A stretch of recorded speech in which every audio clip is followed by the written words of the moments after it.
Jāņa evaņģēlijas 1. nodaļa no 9. līdz 11. pantam.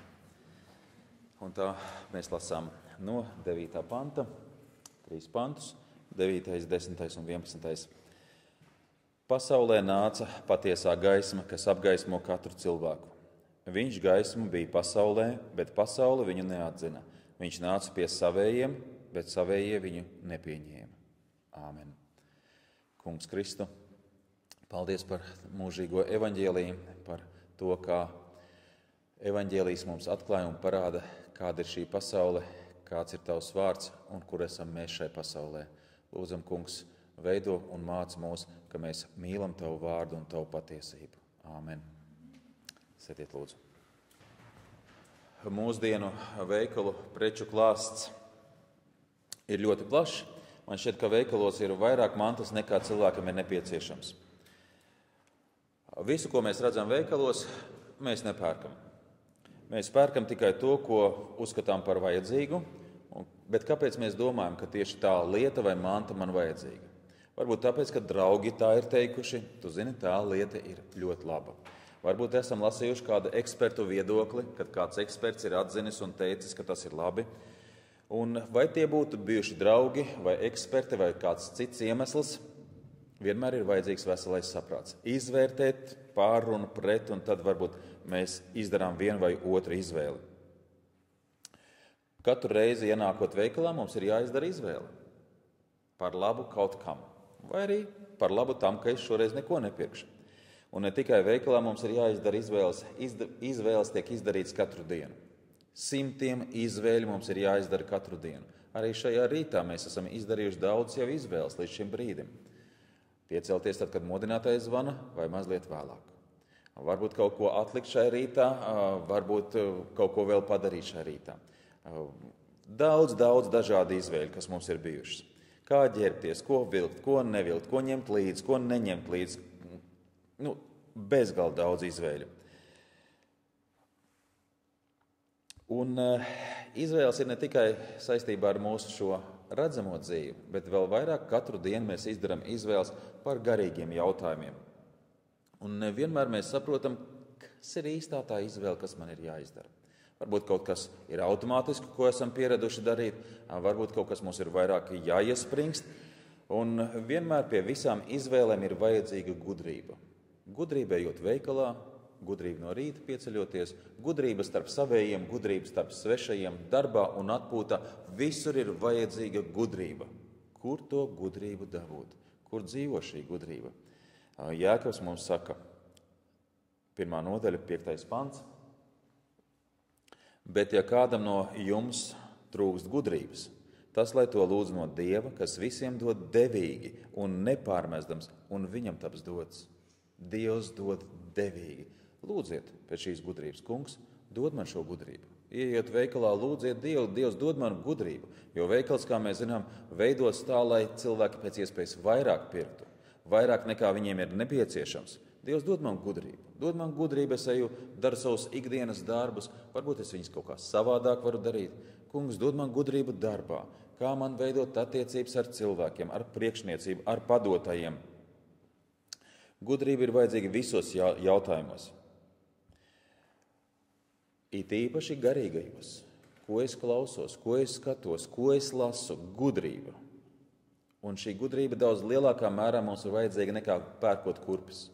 Ja es nopērku ne tās kurpes, tad es viņas valkāšu, novalkāšu, pēc gada viņas būs novalkātas un es viņas aizmirsīšu. Savukārt, ja es nebūšu izdarījis pareizi izvēli, nebūšu gudrs bijis garīgajos jautājumos, tas atstās iespaidu uz mani, tas atstās iespaidu arī uz citiem cilvēkiem, un tas atsauksies mūžībā. Ļoti zīmīgs notikums notiek ar apostolu Pāvilu Filipos. Mēs zinām, kā viņam tur gāja. Viņš tika arestēts, apmelots, un 16. nodaļa apostoļu darbos no 23. panta lasām. Pēc daudz sitieniem viņi tos iemeta cietumā un pavēlēja cietuma sargam tos stingri apsargāt. Šis dabūjis tādu pavēli, tos iemeta cietuma dziļākajā vietā, un viņa kājas ielika siekstām. Ja pie šī mēs paliktu, mēs varētu jautāt, kā Pāvils un Sīla jutās. Pāvil, kā tu jūties? Šis ir centrālais jautājums, ap ko grozās mūsu domas no rīta. Šis ir centrālais jautājums, kad mēs nākam no darba vai veikalā vai kur citur. Kā es jūtos? Pāvil, kā tu jūties? Kā Sīla tur jūtās? Viņi varēja izdarīt kaut kādu izvēli. Viņi varēja bubināt sev zem deguna kaut ko. Kā mūs tā netaisnīgi apsūdzēja? Mēs nācām Dieva evaņģēliju sludināt viņiem, bet mūs tā piekāva, pazemoja, varmācīgi pret mums izturējās, cietsirdīgi. Viņiem bija izvēle kliegt pēc cilvēku tiesībām. Bet viņi ko izvēlējās 25. pantā? Bet ap pusnakti Pāvils un Sīla, lūgdami Dievu, dziedāja slavas dziesmas, un ieslodzītie viņos klausījās. Viņiem bija izvēle būt dusmīgiem, neapmierinātiem, žēloties, sūdzēties, teikt, ka es Cēzaram sūdzību uzrakstīšu, mūsu Romas pilsoņus tā pret mums izturējās. Nekas no tā. Pusnaktī sasisti. Viņi nedomāja par savām rētām, par savām sāpēm, par saviem aizvainojumiem. Viņi dziedāja Dievam slavas dziesmas. Par ko? Dievs, man sāp visās maliņās. Es varēju gulēt kādā gultā, bet es tagad cietumā esmu saslēgts sev važās vēl, visdziļākajā vietā. Par ko? Viņi dzied slavas dziesmas. Tā garšo īstā kristietība. Viņu izvēle bija pareiza. Viņu izvēle bija tāda, lai Dievs to pagodinās. Mēs zinām, kas pēc tam notiek. Ieslodzītie viņos klausījās un notika zemestrīce. Cietuma priekšnieks atgriezās, viņa nams, un brīnišķīgas pārmaiņas notika. Bet ja Pāvils nebūtu izdarījis tādu izvēli, viņš būtu nosēdējis līdz rītam, no rīta iespējams viņu atbrīvota, viņš aiziet pie daktera, uzrakstīt kādu kļauzu, kādu sūdzību, neapmierināts aizietu no Filipiem un pateikt, es te nekad vairs neatgriezīšos. Jūs slikti pret mani izturējāties. Nē, viņa sirds, no sirds pilnības mute runā. Ar ko Pāvils sirds bija pilna? Ar Dievu slavu. Ar to ir jābūt piepildītai manai sirdī. Šodienas teksts mums runā par cilvēku izvēli kopumā un katra atsevišķa cilvēka izvēli. Šodienas teksts mums runā par manu un tavu izvēli. Vēlreiz šodienas teksts, 1. nodaļa no 9. līdz 11. pantam. Pasaulē nāca patiesā gaisma, kas apgaismo katru cilvēku. Viņš gaisma bija pasaulē, bet pasauli viņu neatzina. Viņš nāca pie savējiem, bet savējie viņu nepieņēma. Katram cilvēkam viņa fiziskai attīstībai un dzīvei ir vajadzīga gaisma. Bez saules gaismas cilvēka imunitāte samazinās, zūd darba prieks, pieaug nomāktība, cilvēks slikti jūtās. Cilvēki gaida pavasari. Kāpēc? Būs vairāk gaismas, vairāk siltuma. Tad mēs dzīvosim. Ziemā galvenais ir izturēt. Apkuras sezonu, augstumu, nepatīkamos apstākļus, bet pavasarī tad mēs dzīvosim. Mēs tā kā gatavojamies tam, ka īstā dzīve notiks pavasarī. Tad būs vairāk gaismas. Līdz pavasarim jau nav tālu. Daži mēneši un jau mēs būsim pavasarī. Novembris jau man šķietās, ka te jau klauvē. Ja cilvēks būtu dzīvnieks, bet cilvēks nav dzīvnieks, daži gan mēģina ar savu uzvedību izturēties kā dzīvnieki, izturās kā dzīvnieki. Cilvēks nav dzīvnieks. Cilvēkam nepietiek tikai ar saules gaismu. Cilvēkam vajadzīga ir garīgā gaisma. Gaisma dvēselē viņam ir vajadzīga. Jo cilvēks ir īpaši radīts, kā mēs domājam par radīšanas stāstu. Cilvēkam bija īpaša vieta Dieva plānā visā radībā. Cilvēks ir kaut kas īpašs. 1. Mūzes 2:7. Dievs tas kungs radīja cilvēku no zemes pīšļiem un iedvesa viņa nāsīs dzīvības dvašu. Tā cilvēks tappa par dzīvu dvēseli. Ne par vienu citu nav teikts. Ne par vienu citu radību tā nav teikts. Par dzīvu dvēseli viņš tappa. Un viņam ir vajadzīga gaisma dvēselei. Saule ir tikai viena visiem cilvēkiem, lai kur viņi dzīvotu. Vai tā ir Latvija, vai tā ir Āfrika, Amerika vai Austrālija. Viena saule ir visiem. Visiem vecumiem, visiem cilvēkiem. Visādam dzīves līmenim ir tikai viena saule. Nav katrai tautai vai tautībai sava saule. Nav izglītotiem viena saule un neizglītotiem cita saule. Tiem, kas ir bērndārzā, viena saule un doktoriem ir cita saule. Nav. Viena saule visiem, gan lieliem, gan maziem. Tieši tāpat ir arī patieso gaismu ar Jēzu Kristu. Tiem, kas ir džungļos un tiem, kas ir pilsētā. Tikai viena gaisma. Sievietēm un vīriešiem tikai viena gaisma dvēselē. Tas ir Jēzus Kristus. 9. pantā mēs lasām: pasaulē nāca patiesā gaisma, kas apgaismo katru cilvēku. Viena gaisma visiem cilvēkiem.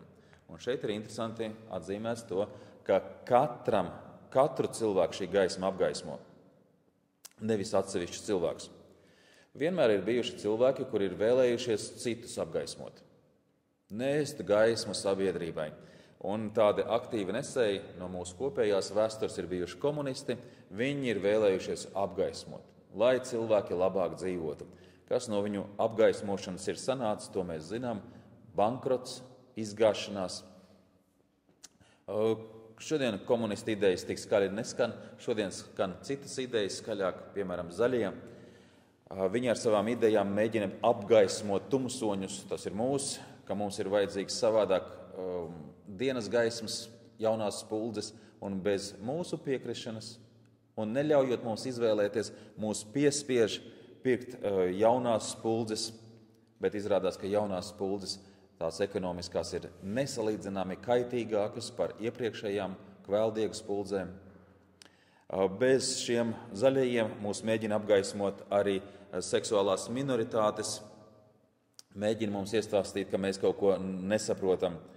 Neapšaubām, gan pagātnē, gan šodien, gan arī nākotnē būs cilvēki, kuri mēģinās pārējos apgaismot. Cilvēku gaisma ir tumsa, nekas vairāk. Ir tikai viena gaisma, Jēzus Kristus, nav citas gaismas. Dažkārt cilvēki domā, ka tā ir izglītība, ka tā ir kultūra, ka tā ir kaut kāda vispārēja attīstība ir gaisma. Nē, Jēzus Kristus ir vienīgā gaisma, citas gaismas nav. Un šeit ir sacīts, ka tiek apgaismots katrs cilvēks. Kādi mēģina saskatīt kādu mistiku, mistiskā veidā Kristus gaisma krīt dvēselē. Nē, mistiskā veidā te nav runa par mistiku. Šajā pantā nav runa arī par universālismu. Universālisms ir maldu mācība, kura uzskata, ka cilvēki visi tiks izglābti un visi nonāks debesīs. Arī komunisti un arī tie, kas noliedz Dievu, tas ir ateisti. Arī viņi būs debesīs. To uzskata universālisti. Tā ir maldu mācība. Tas ir aplami un nav pareizi. Ir arī cilvēki, kuri apgalvo, ka nav svarīgi, kādai reliģijai tu piederi. Visas reliģijas galu galā summējās Dievā. Šis pāns par to nerunā. Ir tikai viens ceļš, ir tikai viena gaisma, ir tikai viena patiesība. Tas ir Jēzus Kristus. Jāņa evaņģēlijas 14:6. Jēzus viņam saka: es esmu ceļš, patiesība un dzīvība. Neviens nenāk pie tēva kā vien caur mani. Kā vien caur mani. Nav citas iespējas cilvēcei dot. Vienīgi caur Jēzu Kristu. Vienīgais ceļš, vienīgā iespēja, citas nav. Cilvēki nenokļūst pie Dieva kaut kā apējot Kristu. Ja viņi neiet caur Kristu, viņi nenāk pie Dieva. Viņi nenāks mūžībā. Daži cilvēki domā, ka Dieva gaisma viņu dvēselēs spīd caur reliģiskām ceremonijām. Un tāpēc reliģiskās ceremonijas tiek krāšņi taisītas, veidotas, pompozas, tā vairāk ceremoniju un vairāk gaismas. Blēņas. Dažkārt cilvēki domā, ka dievišķā gaisma, Kristus gaisma, viņos spīd caur reliģiskiem priekšmetiem. Reliģiskie priekšmeti ir iesvētītie krustiņi, iesvētītās tēvreizes, ikonas, īstās bībeles. Bībele šo praksi sauc par okultismu. Ja tā glezna, tas krustiņš, tēvreize, jeb šo arī bībele, īstā bībele. Man viena sieviete jautāja, vai tev ir īstā bībele? Tāda, kas ir iesvētīta. Un ja tā iesvētītā bībele man ir pārāka par to, par tādu pašu tikai neiesvētītu, tad tas ir okultisms. Tie ir maldi, kuros cilvēks līkst. Vai tradīcijas ir patiesais ceļš, vai ceremonijas ir patiesā gaisma, vienīgā gaisma ir Jēzus Kristus. Bet mēs esam tiesīgi jautāt, kādā veidā visi cilvēki tiek apgaismoti. Kā? Kā Dieva gaisma krīt cilvēka dvēselē? Un mēs jau zināmā mērā zinām atbildi. Kā Dievs apgaismo visus? Kā? Visi nenāk uz baznīcu, visi nelasa Bībeli. Varbūt visi pat nezin par Kristu. Kā Dieva vārds visus apgaismo? Kādā veidā? Labi, mums šeit Eiropā mums ir kaut kāda kristīgā vēsture vai kristīgā kaut kāda kultūra, kad cilvēki kaut ko var dzirdēt. Kā ir ar tiem, kas kaut kādos džungļos, kur no kristietības nekā, bet ir rakstīts katru cilvēku apgaismo? Kā Kristus var apgaismot katru cilvēku? Un šeit ir ļoti vienkārši.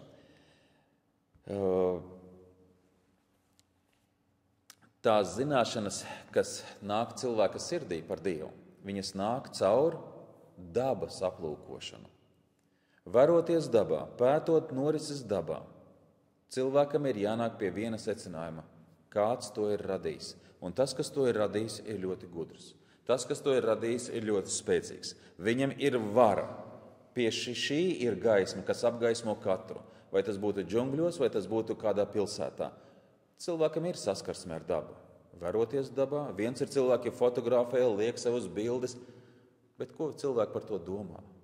Tā bilde saka, ir radītājs. Kāds to ir radījis? Mēs neko neesam ienesuši šai pasaulē. Mēs ienācām, un viss jau bija. Skābeklis, mēs atnesām skābekli, mēs atnesām noteiktus dzīves apstākļus. Nē, viss jau bija. Viss bija sagatavots. Kāds to ir sagatavojis? Vēstule romiešiem 1, 19 un 20. Jo ko par Dievu var zināt, tas viņiem ir atklāts. Ko par Dievu var zināt, tas ir atklāts. Ko tad mēs zinām? Dievs pats viņiem to ir atklājis. Kopš pasaules radīšanas viņa neredzamās īpašības, gan viņa mūžīgais spēks, gan viņa dievišķība ir skaidri saredzami viņa darbos, tāpēc viņiem nav ar ko aizbildināties. Dieva darbs ir šīs pasaules radīšana, un cilvēkiem nav ar ko aizbildināties. Cilvēki nevar pateikt, es nezināju, ka ir Dievs. Nē, Dievs ir. Daba saka par Dievu, nevis par evolūciju. Dievs apbrīnojumi, tātad tas ir viens, kā Dieva gaisma līst visos cilvēkos. Otrs, Dievs apbrīnojumi ir radījis pasauli un cilvēku, proti, ka Dievs katrā cilvēkā ir ielicis zināšanas par viņu. Absolūti visi cilvēki zina, ka ir Dievs. Visi. Nav tādu, kurš pateikt, nē, es nezinu, ka Dievs ir. Tas, ka cilvēki izdara savu izvēli, neticēt, neklausīt Dievu, tas ir cits. Bet pilnīgi visi, arī vislielākie ateisti, arī vislielākie ļaundari un jebkuru cilvēku, kuru mēs iedomājamies, viņi zina, Dievs ir. Varoties dabā, viņš zina, Dievs ir. Zināšanas, kas ir viņa sirdī, kuras ir Dievs licis, viņš zina, Dievs ir. Un vēl Dievs cilvēkā ir ielicis sirdsapziņu. Sirdsapziņa operē ar divām patiesībām – labs un slikts, pareizi un nepareizi. Nav citas operācijas sirdsapziņai. Labs un slikts. Vēstule romiešiem 2.15, jo ar to viņi pierāda, ka bauslība ierakstīta viņu sirdīs. To pašu apliecina viņu sirdsapziņa un viņu domu spriedumi, kas citu vai nu apsūdz vai attaisno. Sirdsapziņa vai apsūdz vai attaisno. Tātad Dieva gaisma līst pasaulē, cilvēku sirdīs, caur dabas vērošanu, caur zināšanām, ko Dievs ir ielicis, un caur sirdsapziņu. Caur Kristus iemiesošanos Dievs apskaidro katru. 9. pants vēlreiz. Pasaulē nāca patiesā gaisma, kas apgaismo katru cilvēku. Vērojot dabu, cilvēks saprot, Dievs ir. Ieklausoties sirdsapziņā, cilvēks saprot, es esmu vainīgs, jo sirdsapziņa apsūdz. Mēs nevienmēr esam izdarījuši pareizas izvēles, kur sirdsapziņa mums ir klauvējusi un mēs nevarējām mierīgi gulēt, mierīgi veidot ar citiem cilvēkiem attiecības.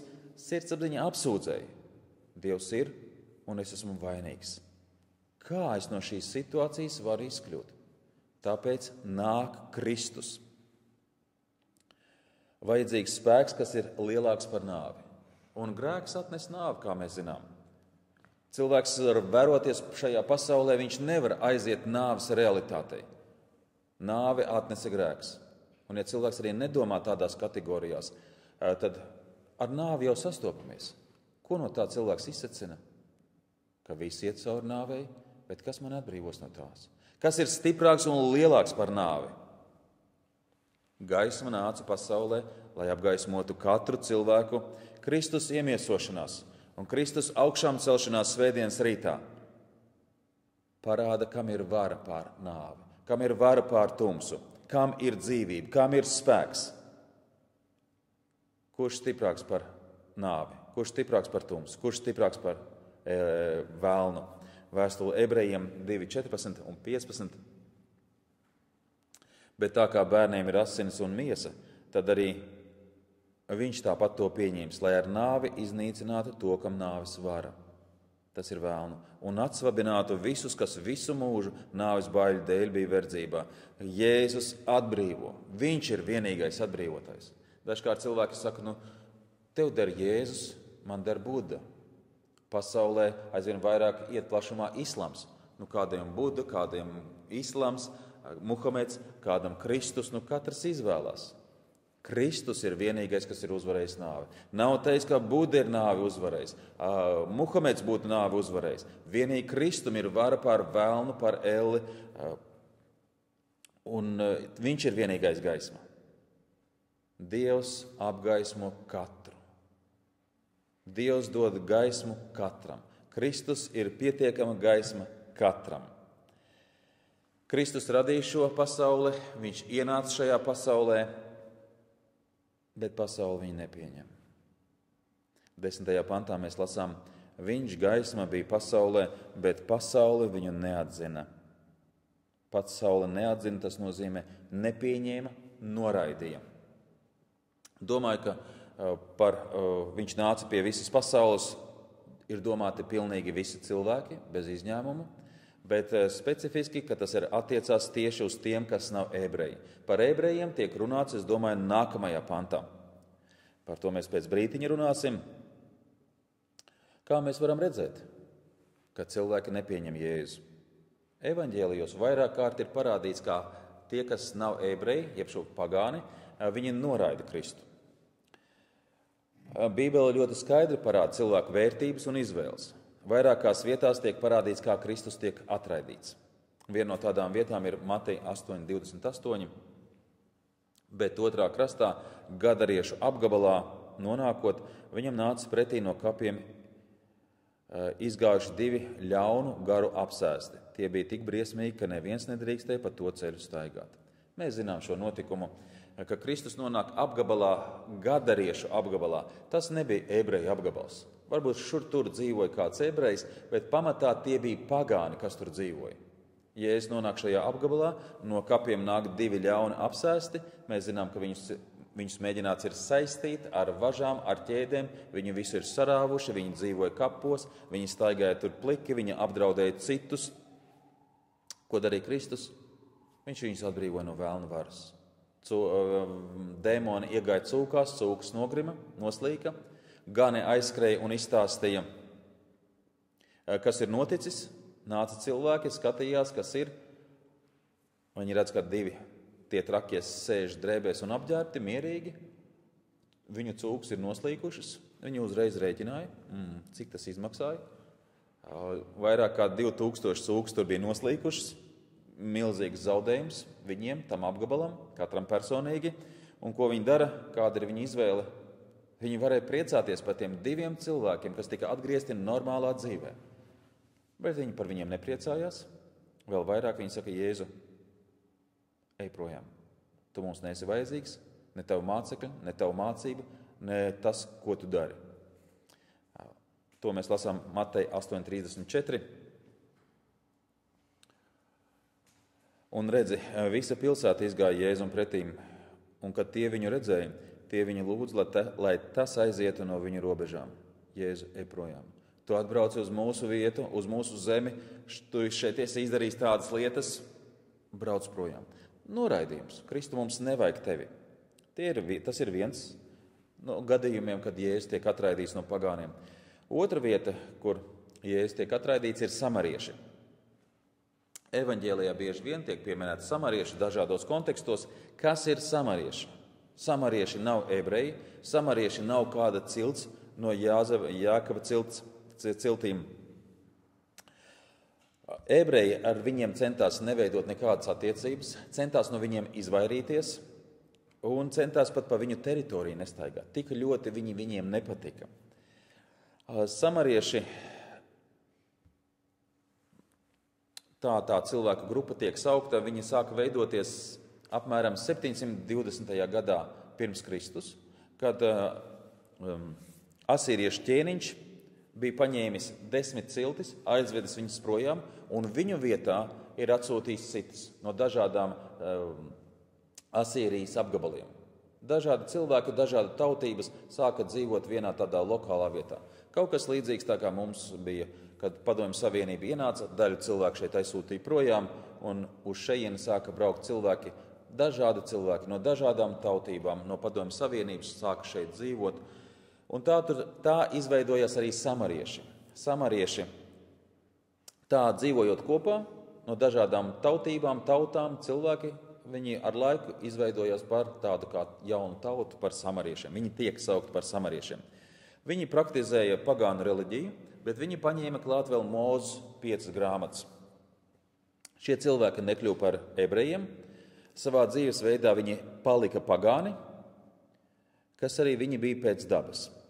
Tātad tas ir par samariešiem. Viņi bija pagāni, kas dzīvoja ebreju teritorijās. Evaņģēlijā tiek stāstīts par notikumu, kad Kristus iet ar saviem mācekļiem cauri samariešu teritoriju. Kas tur notika? Lūkas evaņģēlijas 9:51. Un kad laiks bija pienācis, ka viņam vajadzēja tapt paaugstinātam, tad viņš grieza savu vaigu, lai iet uz Jeruzalemi. Un viņš nosūtīja sev priekšā vēstnešus, un iedami tie nonāca kādā samariešu ciemā, lai viņam apgādātu vietu, kur nomesties. Un tie viņu neuzņēma, tas ir samarieši, tāpēc, ka viņš bija ceļā uz Jeruzalemi. Jēzu, mēs tev nedosim vietu.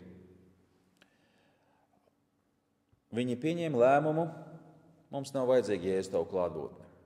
Mēs tev nepalīdzēsim, un mēs tev nedosim mājvietu.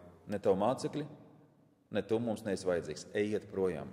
Šis ir vēl viens veids, vēl viena reize, kur Jēzus tiek noraidīts no pagāniem.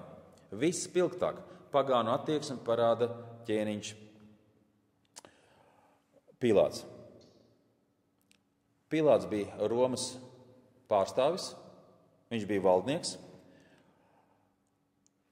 Gan Pilāts, gan arī karavīri.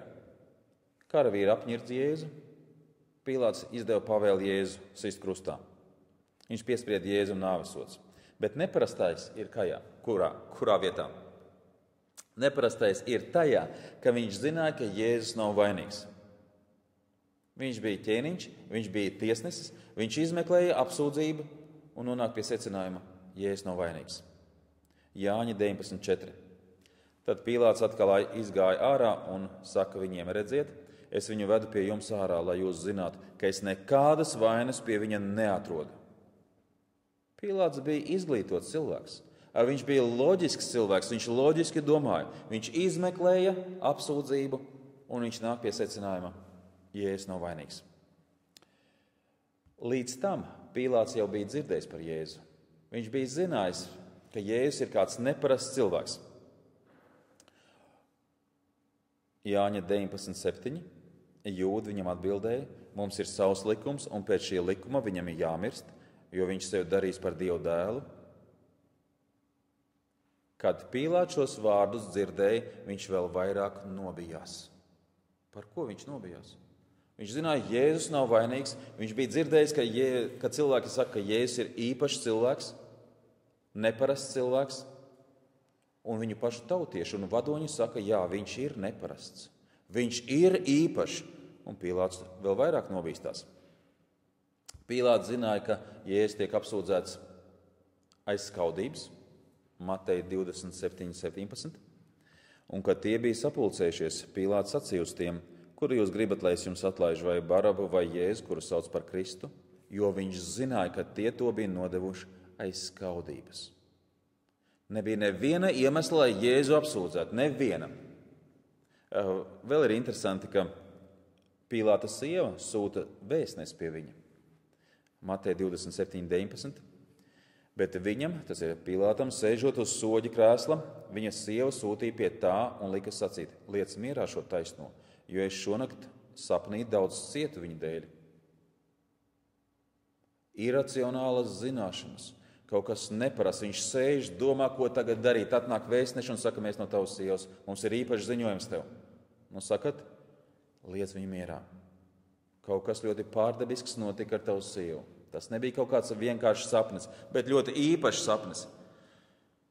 Vēl viens arguments: Jēzus nav vainīgs.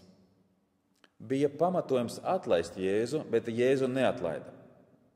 Pīlāta lēmums bija neapsūdzams. Ja viņš pateiktu, ka Jēzus ir brīvs, viņš var iet, neviens nespētu to izmainīt. Bet tāds paziņojums nebija. Pamatojums bija, bet viņš Jēzu neatlaiž. Kāpēc? Kādi var teikt, ka tur bija kādas politiskās spēles starp jūdiem un Pilātu? Varētu būt, bet īstais iemesls tāpēc, ka cilvēki mīlējuši vairāk tumsu nekā gaismu.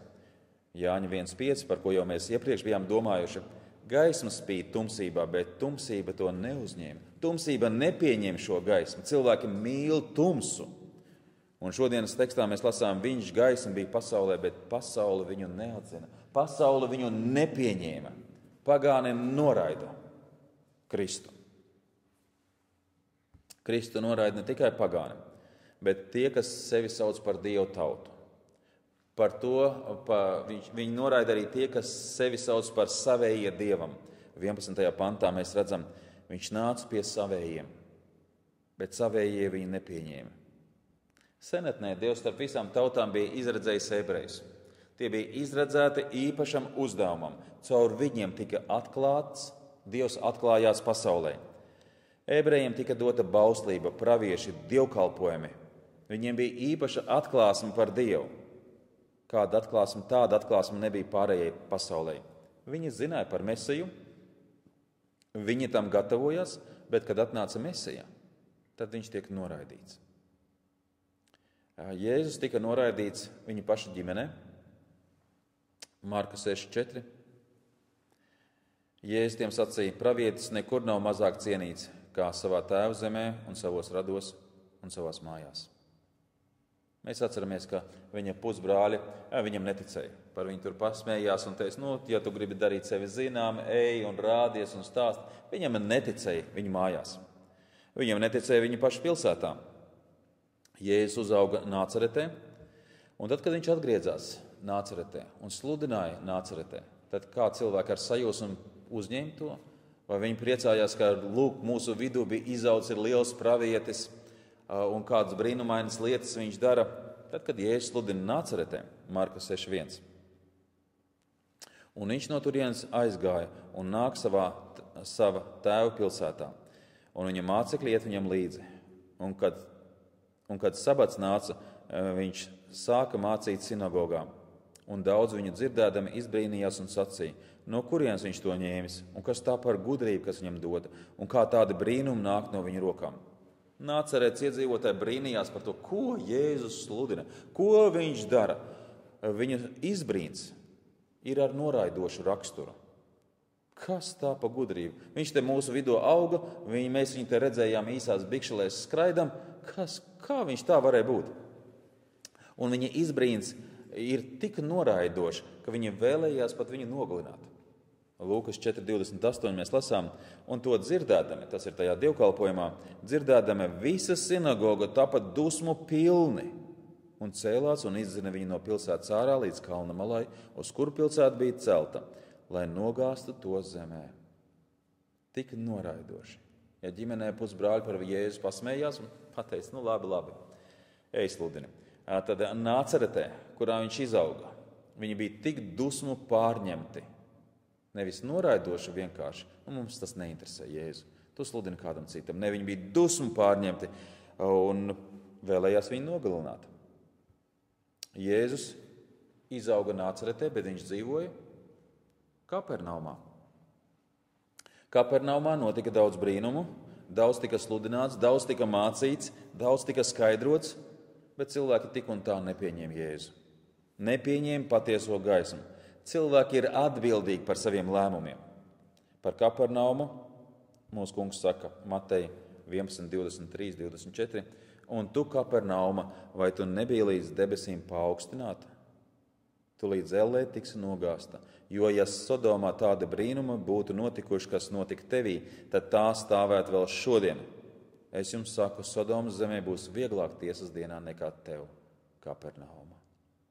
Kapernauma nepieņem, kura redzēja, kā Jēzus dara brīnumus. Viņi dzirdēja, kā Jēzus sludina. Viņi redzēja tos daudzos barus, kas nāca uz Kapernaumu un vēlējās dziedināties. Īpašas sarunas ar Jēzu, īpašas kādas konsultācijas. Viņi to visu dzirdēja un zināja. Viņi bija liecinieki tam visam, bet viņi to nepieņem.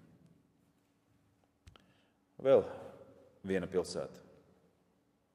Vissvarīgākā pilsēta visā šajā pasaulē ir Jeruzāleme. Jeruzāleme tika uzskatīta par īpašu pilsētu visā pasaulē. Jūdi to uzskata par īpašu joprojām, un tā arī ir īpaša pilsēta. Tajā laikā tur dzīvoja un kalpoja labākie skolotāji, ievērojamākie tautas vadoņi, īpaši tur tika koptas tautas tradīcijas. Labākais, kas bija tautā, tas bija Jeruzālemē. Ja tas bija labākais tautā, tad Jeruzālemē, ja Nācerete tur nesaprot, kas ir Jēzus. Kapernauma nesaprot, Jeruzālemē vajadzēja saprast, kas ir Jēzus. Par Jeruzālemi mūsu kungs saka Mateja 23, 37. Jeruzāleme, Jeruzāleme, tu, kas nokauj praviešus un nomētā ar akmeņiem tos, kas pie tevis sūtīti. Cik reizes gribēja sapulcināt ap sevi tavus bērnus, kā putns pulcina savus sālīšus apakš saviem spārniem, bet jūs negribējāt. Es jūs pulcinu un pulcinu, es pie jums esmu, un jūs noraidat un negribat. Ne tikai viņi negribēja Jēzu pulcēties, tuvoties, bet viņi vēlējās viņu nogalināt. Un tās ir vairākas rakstu vietas, kuras jūs zināt, bet viena no tām Lūkas 19:47. Viņš katru dienu mācīja templī, bet augstie priesteri un rakstu mācītāji, arī tie, kas stāvēja tautas priekšgalā, domāja par to, kā viņu nomaitāt. Tas ir kā viņu pazudināt. Jēzus sludina, Jēzus māca, bet viņi saka, nē, mums nevajag ne šo mācību, ne šo sludināšanu, ne Jēzu tevi. Mēs darīsim visu iespējamo, lai tevi nogalinātu. Pīlāts zināja, ka Jēzus nav vainīgs. Viņam bija iemesls viņu atbrīvot, bet viņš to neizdarīja. Viņš mīlēja tumsu. Jūdi, pie kā Jēzus nāca pie savējiem, viņi zināja Dievu vārdu, viņi zināja atklāsmi, viņiem vajadzēja zināt un pazīt Jēzu. Viņi redz, dzird un pasaka, mums nevajag. Kāpēc? Tāpēc, ka arī viņi mīlēja tumsu vairāk par gaismu. Tāpēc, ka vēstulē romiešiem ir rakstīts. Vēstule romiešiem 3:10-12. Gluži kā ir rakstīts, nav neviena taisna, it neviena. Nav neviena, kas saprot, neviena, kas meklē Dievu. Visi ir novirzījušies, visi kļuvuši kopā nelietīgi. Nav neviena, kas dara labu, it neviena. Neviena tauta, neviens cilvēks nevar pateikt, es izņemot mani. Un tāds ir mūsu stāvoklis Dievu priekšā. Ja cilvēks nenonāk līdz šai domai, ka es esmu pilnīgi pazudis, es esmu pilnīgi samaitāts, tik ļauns, ka es negribu Dievu. Es negribu Dievu mīlestību, es negribu Dievu taisnību. Un ja mēs nenonākam līdz šai atziņai, ka esam pilnīgi pazudis un samaitāts, tad tāds cilvēks nekad nekļūs par Jēzus mācekli. Tikai atzīstot savu pilnīgo samaitātību, savu ļaunumu, cilvēks meklē pēc glābšanas. Jūdi jau domāja, ka viņi ir pietiekami labi. Viņiem ir tradīcijas, viņiem ir tēvi, viņiem ir dievkalpojumi. Pīlāts domāja, ka esmu pietiekoši labs, esmu tāds, kas lem citu likteņus. Pilnīgi samaitāts un pilnīgi pazudis. Tas ir sākums ceļam pie Dieva. Tas ir atziņas sākums. Evaņģēlijs ir rakstīts nevis, lai mēs nonāktu līdz šai baisajai atziņai, ka esmu pilnīgi nederīgs un samaitāts Dievu priekšā, bet lai mēs no šī stāvokļa saprastu, kas mūs var izglābt. Jāņa evaņģēlijas 1. nodaļa, 12. un 13. pants. Bet cik viņu uzņēma, tiem viņš deva varu kļūt par Dievu bērniem, tiem, kas tic viņa vārdam, kas nav dzimuši ne no asinīm, ne no miesas iegribas, ne no vīra gribas, bet no Dieva. Ja Dievs ļaus, mēs nākošajā reizē domāsim par šiem vārdiem un šiem pantiem. Un uz nākošo reizi arī jūs domājiet un lasiet Jāņa evaņģēliju, domājiet par to. Un lai Dievs stiprina mūs, ka mēs nepaliekam tumsā, bet ka mēs mīlam gaismu, meklējam Kristu un viņa glābšanu. Āmen.